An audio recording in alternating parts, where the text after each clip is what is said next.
You don't need another strategy. Here's what you actually need to figure out why you can't implement the things that you already know. I'm Dr. Brooklyn Storme, former psychologist, now business coach, and I help women just like us to build profitable private practices, usually in under 12 months. Being neurodivergent means I see the patterns that other coaches miss, but it also means I'm a truth teller, so I'm not interested in giving you any business advice that sounds good or might be trending, but doesn't actually work for us. Welcome to the Practice Momentum podcast, where we're going to get your private practice sorted out. Thanks so much for being here, and let's get on with the next episode. What is it that people say about best laid plans? I feel like that's kind of how my morning's gone. I got up nice and early, wrote out a shopping list to go to the farmer's market, and then I thought to myself, I've still got time before that starts. I will go and record a podcast because I wanted to talk with you about something. But then you know how it goes. You get in front of the computer and you get distracted, and that's what's happened here. So anywho, what's ended up happening is I got ahead of myself, and I thought to myself, well, what I'll do is I'll just, figure out what I'm going to talk about, and then I'm going to repurpose it, and I can just go bang, bang, bang, bang, bang, and get it all done. It's going to be awesome. Anywho, that was at 9 a.m. and it's now 10 to 11.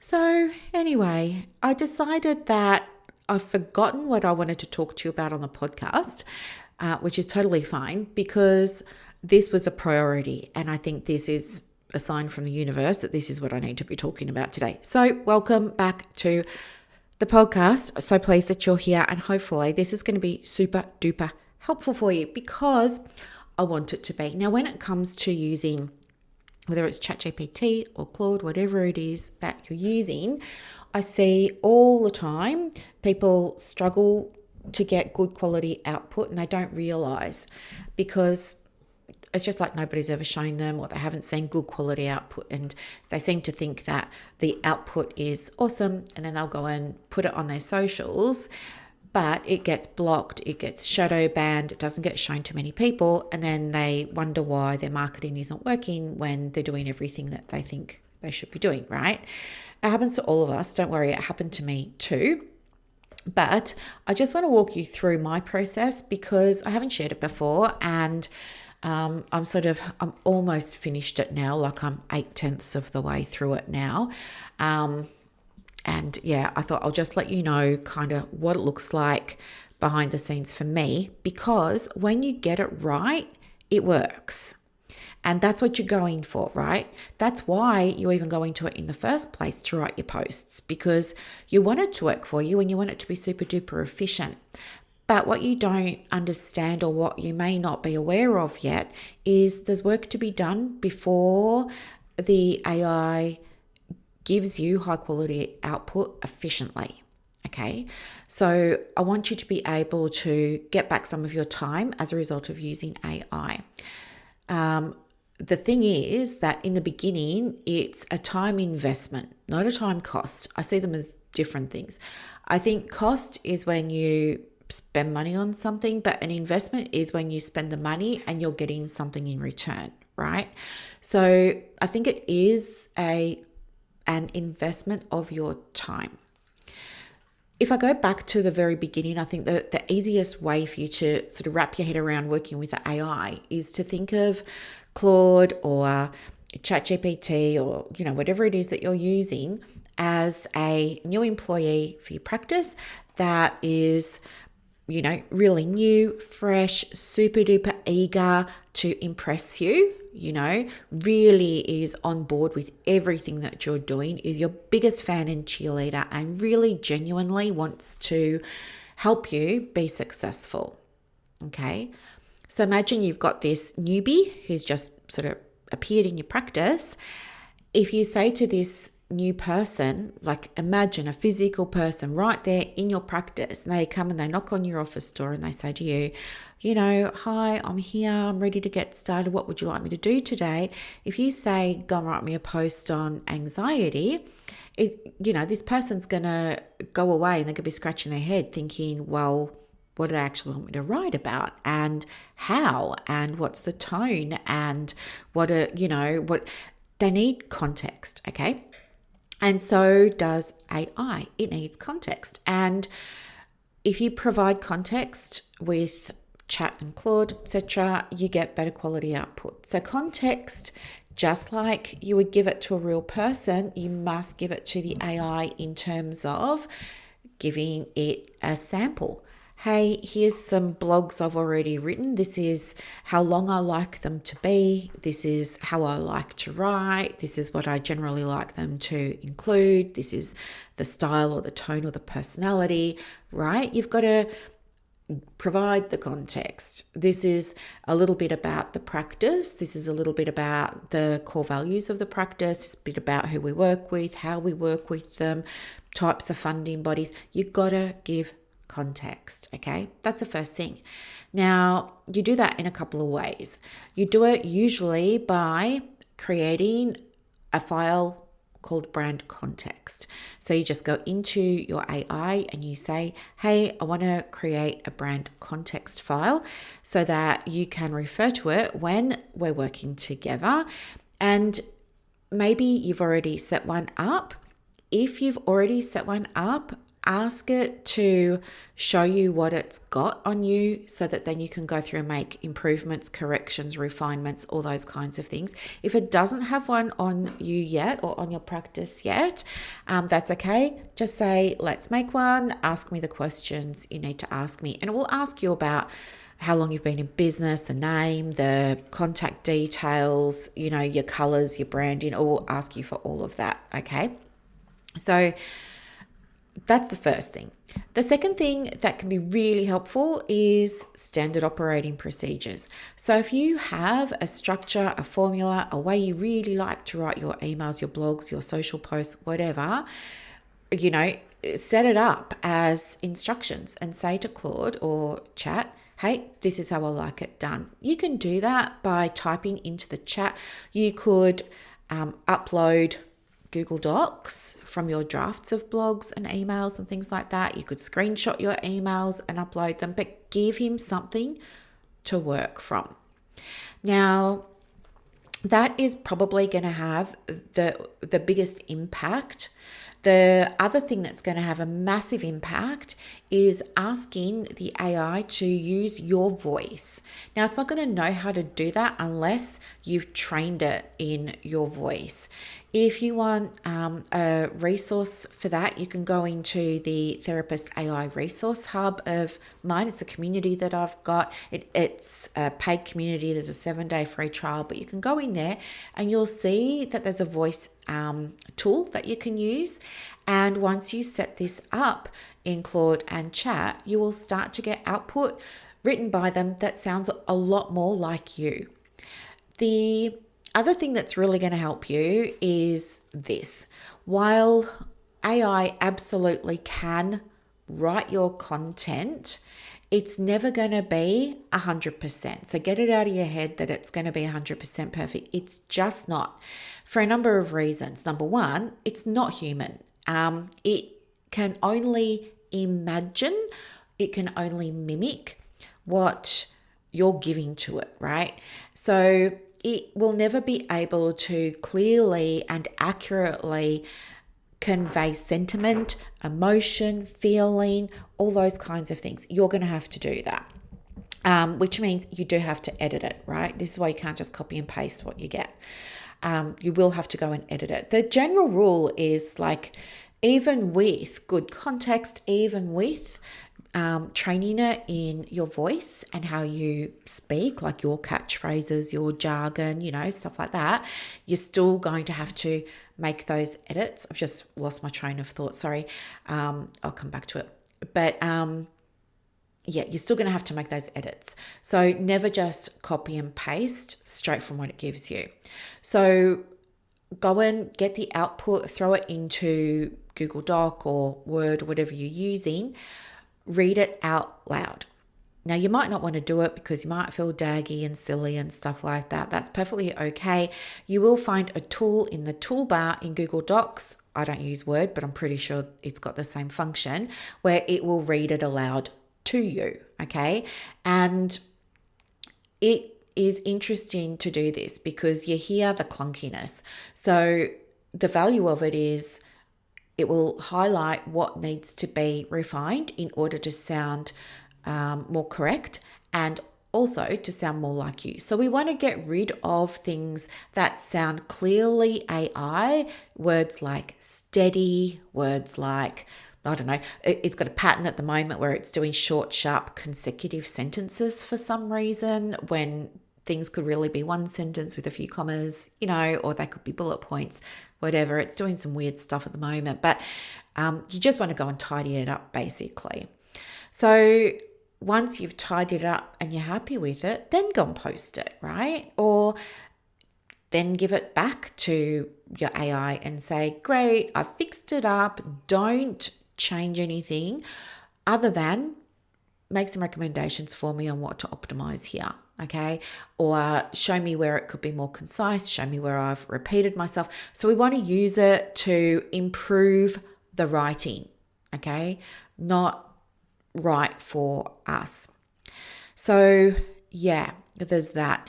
And I think it's definitely worthwhile approaching using AI from a business mindset of, okay, this really is an employee in my workplace now. Because when you do that, you get to clarify your expectations a little bit. Like there's no way you would ever publish the first draft that a newbie to your business gave you. No way. You're always going to correct it. And you're probably going to go back and forth a few times, right? It's the same here. And the more that you work with the AI and the more you refine specifically, the better it becomes with the output. So rather than saying, I don't like the last paragraph, I don't like the way it opens, rather than saying that, which absolutely, if you want to, you can say it, but also be specific. Here's an example of what I want. Here's, it's moved away from, like, we used to be able to, with the AI, say, I really don't like how this is written, don't use that, don't do that. But now the way that with the latest updates to ChatGPT, especially GPT work, and also with Claude and its algorithm updates, it's now not responding so well to what it perceives as negatives. And it responds better to understanding what you want. So instead of saying, I don't like this, that doesn't sound like me, it will give you better output if you give the feedback like, please use my voice. Okay. Please do this. I like it when that. So always speaking to your preference. Always giving feedback. Say, this was great. I really liked this because, tell it why you liked something, because then it will keep it in its memory. And if it's something that you genuinely liked and is helpful and useful, or you like the way it wrote something, or you liked, whatever it was, then it can keep doing that for you in future. Okay, so really, really important to understand how to give it feedback. Never vague feedback. The more specific it is, the better. The other thing that can help you get better quality output from the AI is when you're making corrections, just give one at a time. So for example, this morning, I was getting it to so I'm training with the new algorithm and everything. I'm now retraining AI. I prefer to work with Claude. I'm updating a lot of my skills. I'm updating a lot of my assets. And as part of that, I'm creating new skills and assets. And so it generated a Facebook post for me, and I had a lot of corrections. If I say in my reply, oh, okay, thanks, yep, got it, read it, fix the first line, fix the last line, don't use the word steady, don't use em dashes, fix this, fix. It gets confused. And it goes like my ADHD brain, and it starts doing something, then it stops, gets distracted, starts doing something else. And it will only fix one or two things at best, right? Which means you're still going to be frustrated and you're still going to be asking it to fix things. And it's going to take you so much longer. And then what happens is it gets overwhelmed and it will start making stuff up. It's going to forget things, like it's going to forget your rules, it's going to forget your skill, it's going to forget how you like things done, or worse, it's going to drift, right? It's just going to drift, and then you're going to be constantly telling it off, saying, no, come back here, like we were doing this thing. And you're also looking at possible hallucinations. We want to avoid all of that. And the easiest way is just to give it one bit of feedback at a time. Okay?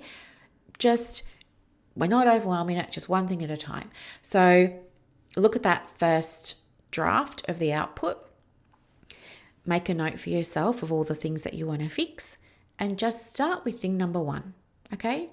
And it might feel to you as you're hearing me say this, oh, that's going to take forever. But trust me, it's a process of going back and forth, back and forth, back and forth. But you get through it a lot more quickly than if you just throw everything into one reply to AI. Okay? This is how you work with it more efficiently. You can expect that just like a real live person in your practice, they're going to get better and more proficient the more they do something. So, and with praise, right? You've got to let it know what you really, really, really, really like and focus on that. So you want to give the feedback, refine it, and then at the end of the conversation, say, please review our whole entire conversation and self-analyze, like self-evaluate, and lock into your memory all of the things that you can do differently so that we get through this process more quickly next time. We can be more efficient and the output is more aligned with my brand, more aligned with my goal, more aligned with my tone, my voice, what I'm wanting. And it's this, like constantly asking it, yep, just remember this for future. If you don't do that, if you don't say to him at the end of the conversation, great, fantastic, we got there in the end, well done, Claude, please make a note of all of the things that can make this more efficient for us next time. What's going to happen is the next time you go to do that same thing, whether it's writing the blog, the email, the Facebook post, whatever it is, it's going to start from scratch again, which means each time you do it, it's always going to take you 2 or 3 hours, which isn't efficient. It's now costing 2 or 3 hours that you could be working with a client, you could be with your family, you could be doing something else, right? And it just would have been quicker for you to write the damn Facebook post yourself, to be honest, right? So just understand that there's a whole process of iteration. The more times you ask the AI to do this thing, maybe it's like write the blog post, for example, and you're constantly refining, you're constantly giving the feedback, you're constantly asking it to improve the efficiency so that next time it takes less time, the better quality the output will be, and you will reach a point of proficiency. And then things happen very quickly. It doesn't take you 2 or 3 hours anymore. It takes you like minutes, and you're really happy with the output. But even then, you're still going to have to edit it because there's new AI language patterns that are introduced all the time. For example, it's never going to be able to convey sentiment, emotion, feeling, like put the vibe into the post. It's never going to be able to replicate your personality. It will try, but it's never going to capture it. So you will always still have to go in and make some edits. Expect that you will have to do that because you will. And you want to do that because You want to make sure that whatever you're putting out there sounds like you and is connecting with your audience by demonstrating your values, your principles, who you are, all those kinds of things. Okay. So yeah, that's what I wanted to share with you. It's a lot of iteration. Treat it like a new employee. Expect that there's going to be an orientation phase, right? A training phase. So when we hire people, they're on like 90-day probation, right? Everything in business, 90 days. They're on a 3-month probation. So this little task, that writing the blog post, is going to be 3-month probation. Okay. Something else that can speed up the efficiency and speed up how quickly it gets a hold of things for you is to go and create a folder or a project, depending on what platform you're using. Because when you're just in that project, so you might have one called blogs, or you might have one called social media or whatever, it only pulls from the information in that folder. Whereas if you just go in and you're opening an old conversation and you've been speaking about 20 million different things, you're going to get generic output and it's going to take a lot longer. So if you haven't done it, I would highly recommend go and set up projects for different things. So some of my projects include my branding, some include podcast ideas, some include around my finances, like, I've got things in there like spreadsheets and this, that, and the other. And it just means that whenever I need to do something related to the podcast or related to writing an email or something, I can just go straight to that project. And Claude knows when we're in that project, we're only referencing things that are in that project. So I want to make sure I'm giving him examples. I want to make sure he knows my voice. He knows about my brand. He knows how I like my posts written. He knows what I want to avoid and what my preferences are, all those kinds of things. And it just means everything happens a lot more quickly. Now, if you're already across all of this, right? Amazing, because you can speed things up even more. And you do that by sequencing skills. So a skill is something that Claude uses. There is an equivalent in ChatGPT. I can't remember the name of it off the top of my head. I think it's Flow or something. But a skill is just like a recipe. It's a set of instructions telling your intern, your real life person, this is how I always want you to do the thing. Whatever you're doing, writing the blog, it must always follow this formula, right? It's the same here with a skill. So the skill we set up for tasks that we do often that we want done the same way all the time.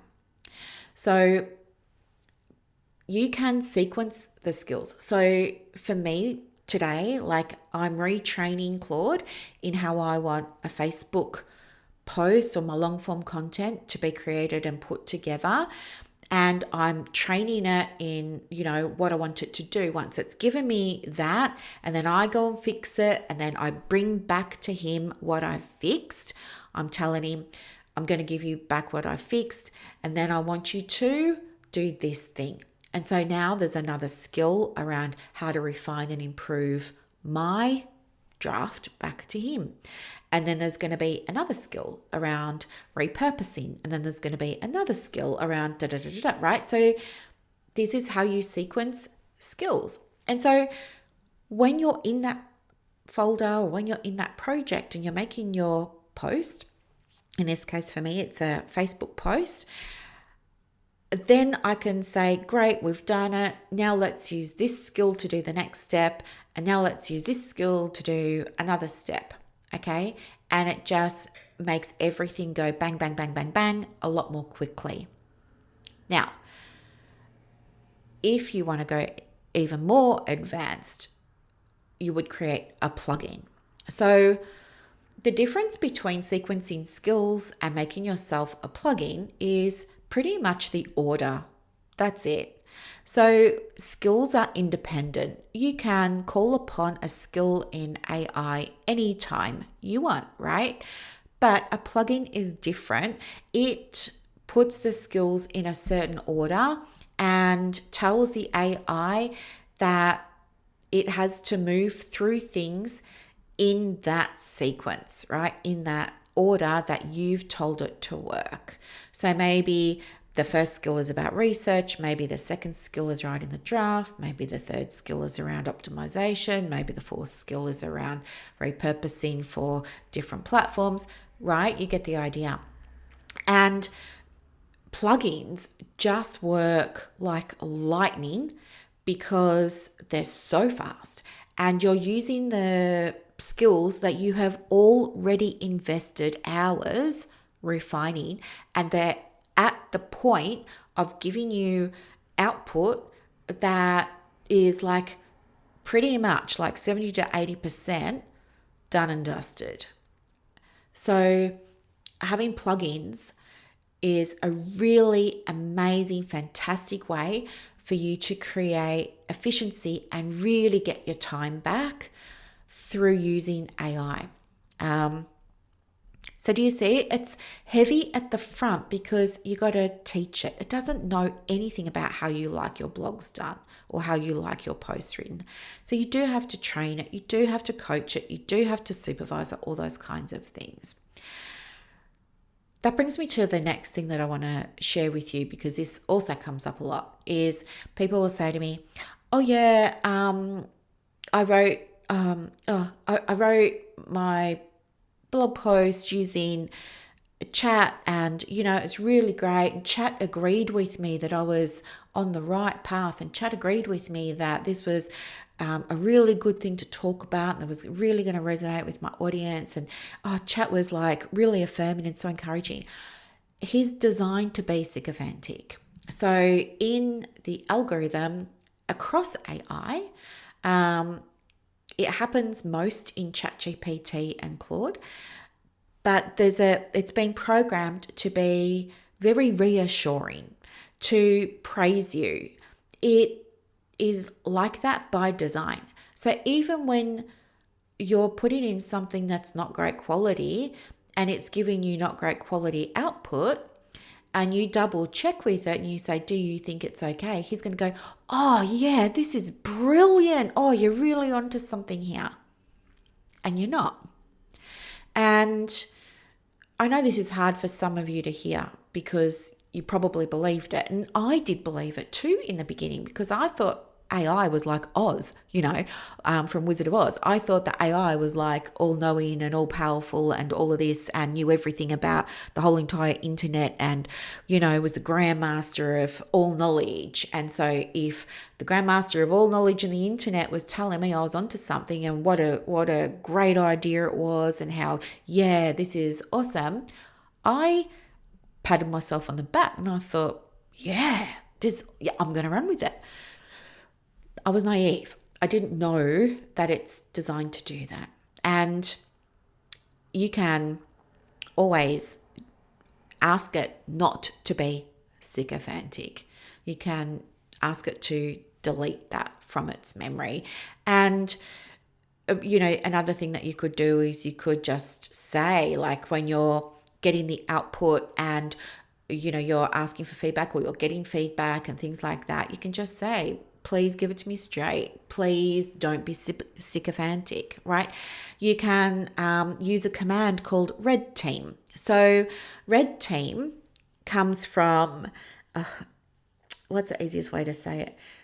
There was like an arcade game and it was like red team, blue team, and one was offense, one was defense.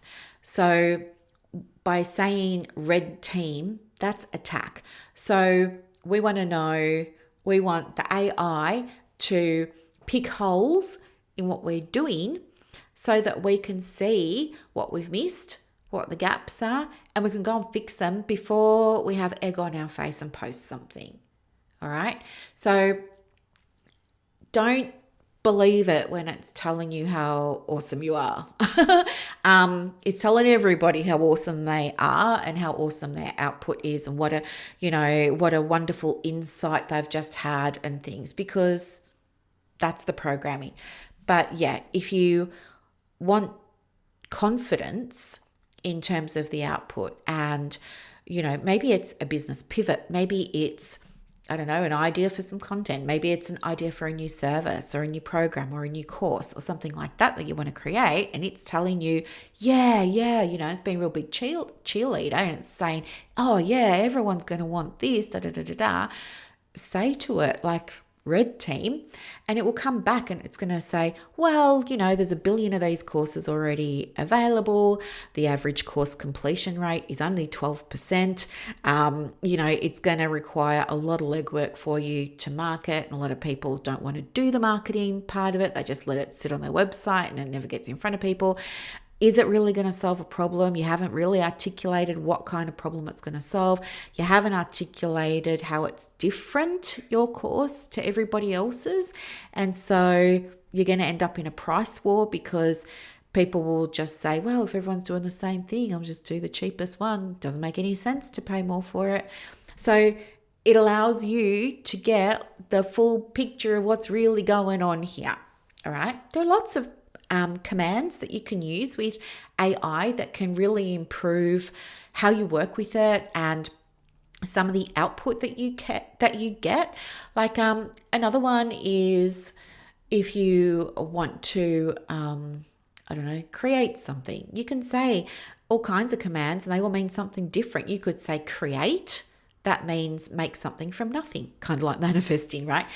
You could say generate, and that's creating from something. You could say reimagine, and that's giving a different perspective or a different take on something that already exists through maybe your lens, right, of the way you work and things like that. You could say research this, analyze that, make me a rubric for this, There are so many different commands that you could be using, and you probably don't know that they're there, that they exist, what they are. But the people who are getting the best output from AI are using them, right? Again, if you want access to all of the commands, I can put some in the Monday newsletter for you, but I'll put a full guide in the AI resource hub. So if you're in there, you can just go and grab that guide. But it's really interesting because it's got lots of things that you can use. I mean, one of my very favorite ones is Eli 10. So let's say, I don't know, national standards, right? Let's have a look at national standards. You might say Eli 10. You might say, I am a counsellor with a diploma. Please review the national standards that I have attached in this conversation here, and /Eli 10. Eli is E for egg, L for lemon, I for igloo, and then the number 10, all is like one word. And it stands for explain like I'm 10 years old. And what it will do is it's going to simplify everything for you. Okay, so you can use Eli 10 for so many things. You could say Eli 7. You could say, Eli, somebody without a mental health background, right? Whatever it is. But Eli 10 is one of the easiest ones to work with. Another command that's super helpful is /coach me. And that's where you get AI to teach you something. So maybe it's how to write a high converting email that gets opened and that gets clicks and that gets sign-ups for your upcoming supervisor training or something like that, right? You could say, coach me. This is what I want to do. So always tell the goal and let it know, again, it's context. You say, I've got a workshop coming up. I've got this many places available. I have this in place, like we've got a landing page, I've got a wait list, I've got an email sequence ready to go, I've got a opt-in freebie, I've got this, I've got that, my audience is psychologists or whatever, etc., etc. Give it the context and then say, help me create an email campaign that will, get more people on the wait list or whatever it is. And Eli 10 or Coach Me, and it will guide you through it. If you use Coach Me and it's assuming that you already understand about landing pages and email workflows and things like that, that's when you would just say, great, let's take the first bit over here, which is the email workflow and Eli 10. And it's going to break it down for you. Another one that you can use is pretty much anything. And you can also program your own commands into the AI that you use, right? So one that I use with some of my clients that I work with is getting them to create a command for action plans, right? Now, I've got loads of tools and resources in places like the Practice Momentum Library. Like I've made the women that I work with in Practice Momentum all sorts of things. I've made them custom GPTs so they can just go in and have a conversation with the GPT and come out the other end with a 30-day plan, a 90-day plan, a 1-week plan, a marketing plan, a social media content plan, a waitlist registration plan, like plan. But I've also gone and made them actual digital templates that they can use to make a weekly plan, a 30-day plan, 60-day plan, 90-day plan, a business plan, a marketing plan. They've got tools galore, right? But sometimes they forget that they're there, or you just don't want to use it, or you just not vibing with it in that moment, and you're just in the zone of using ChatGPT or Claude. In that case, it could be really helpful for you to have created your own command, which would be action plan, right? So all you do is you just say to the AI, I want to make my own little command that I can call upon whenever I need help with it. You could create one for yourself called overwhelm, and maybe the overwhelm command is something you and the AI create together that helps you stop feeling overwhelmed, right? And very easy to do. You just say to the AI, my goal for this is to be able to use this command whenever I have to do something for my business and I'm feeling overwhelmed. I feel like I can't make a decision. I don't know where to start. I don't know what I need in order to get it done. All of these kinds of things, right? This is my goal. I want to be able to use this and come out the other side with a 5-item checklist or with a 1-week calendar with specific tasks, like whatever. But give it the goal and give it a sample if you've got a sample, and then say, let's create the command so that I can use it when I need to. And then you go and you create it and you test it and it's all good. And then you go and you update your overall instructions with the AI, Claude or ChatGPT, to say, hey, if I ever say to you that I'm feeling overwhelmed or I'm using that kind of language, i.e. I don't know where to start, or I'm saying to you that I'm confused, prompt me to use the overwhelm command that we just made. Ask me, would it be helpful to use the overwhelm command, right? Remind me that I have it. And commit it to memory, right? Tell him to commit it to memory, and he will.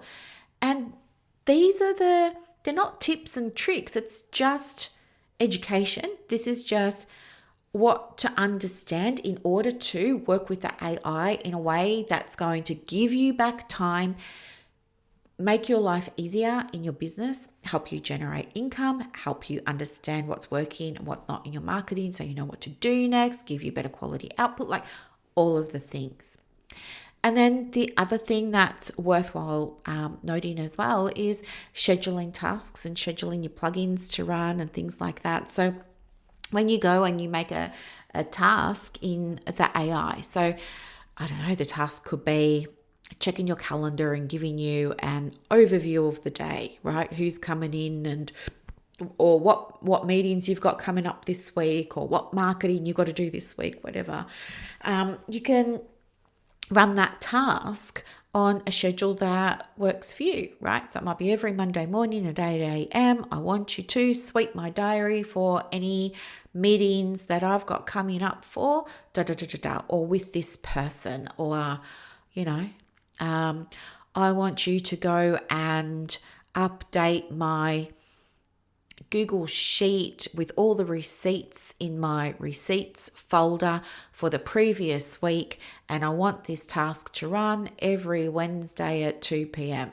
And it just does it for you automatically in the background, and then you get a little notification that says, hey, it's Wednesday 2 p.m. I'm about to go and do it. Are you still good for me to do that? You say yes, and then it does it, and a few minutes later you get another notification, goes, okay, it's done and done. This is what other people are doing to use AI efficiently in their businesses. Okay, so you can do it too, and it's not hard. And as I said, if you need help, come over to the hub. I'll put the link in the comments for you. But yeah, I hope that this was really helpful. I think the biggest takeaways are you must spend time teaching and training. Number one, you must refine specifically.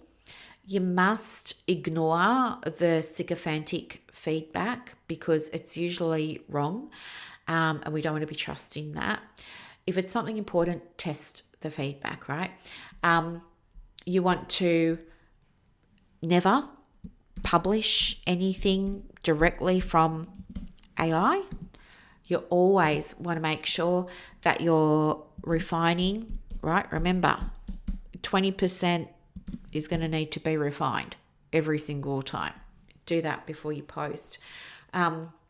Use your commands, schedule your tasks, make folders. When you're going to do something, don't just open an existing chat where you've already been speaking about lots of things. Go into a specific dedicated folder that's just for that chat. In fact, you might like to just mentally visualize that each folder is a different employee at your practice, right? You wouldn't go to your social media manager and ask them to look at your financial receipts because they know nothing about your financial receipts, right? You wouldn't ask the receptionist or the practice manager to go and do all of the tasks that are in your folders because they couldn't. They wouldn't know how to do all of those tasks. So each one of those folders in your mind, just imagine that's a real person that specializes in that job, and go to that person when you need that job done. And it's going to save you so much time. All right. So yeah, this was what was on my mind today. And I just remembered what I was going to talk to you about, which was fear. But we can do that another time. I hope that this was super duper helpful for you. And yeah, have a wonderful weekend and talk to you soon. Bye. And that's a wrap for this episode of the Private Practice Podcast. So as you reflect on today's insights, imagine creating real success in your private practice without going down rabbit holes or exhausting yourself with business activities that don't move the needle. With Practice Momentum, you have push of a button help available on demand. It's like having an expert in your pocket ready to guide you whenever you need it. Visit brooklynstorme.com to discover how Practice Momentum can transform your approach to building a thriving practice. I'm Dr. Brooklyn Storme, and I'll see you next time as we continue exploring the mind, business, and spirit of private practice success.